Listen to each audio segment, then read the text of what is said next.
medyo traffic na naman ano. Ito yung advantage ng mga naka single motor sa mga naka four wheels mga kailaw.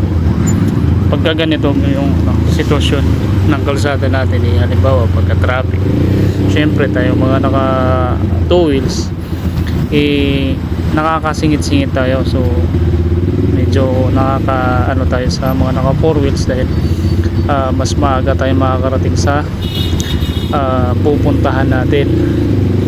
Pagka four wheels kasi talagang usad pagong yan pagka ganito yung kalsada natin pagka traffic.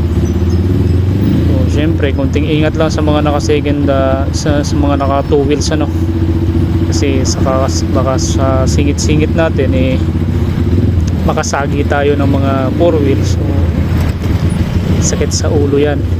Saka pasensya na rin sa mga naka four wheels dyan na syempre yung iba kasi nagagalit pagka yung mga naka MC panay singit sa mga kunting kunting space, sisingit na agad si rider. So humihingi tayo ng paumanhin sa mga naka four wheels. So marami kasi nagagalit dyan.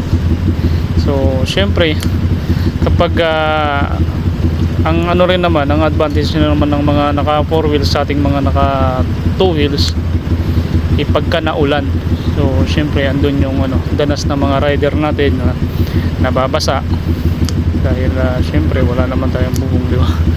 So yun ang advantage ng mga naka four wheels sa mga naka two wheels. Pero pagka ganito naman ang usapan, traffic, so napaka ito yung pinaka advantage ng talaga two wheels. So tulad nito, syempre nakakasingit-singit tayo sa mga ganito. So ang mga four wheels hindi kayang gawin yan, so diba? Pero syempre pagka ganito ang gagawin nyo mga kapwa ko rider, doble ingat po, kasi baka sa kasingit-singit natin sagi tayo ng sasakyan. So magiging sanhiyo ng hindi pagkakaunawaan, ayun, magalit ang bawat isa sa magkaroon ng trouble sa kalsada.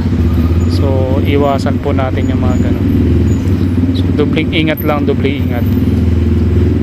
Tsaka syempre kailangan huwag maging kamote pagka nagsingit-singit ka na nga, basta-basta ka na lang sumingit. So syempre gamitin mo yung signal light mo pagka once na liliko ka, gamitin mo yung signal light mo pati yung side mirror mo. So yan yung purpose niyan, para iwas disgrasya tayo mga kailaw, So yun lang, ingat po tayong lahat at ride safe po sa mga kapwa natin rider at mga driver.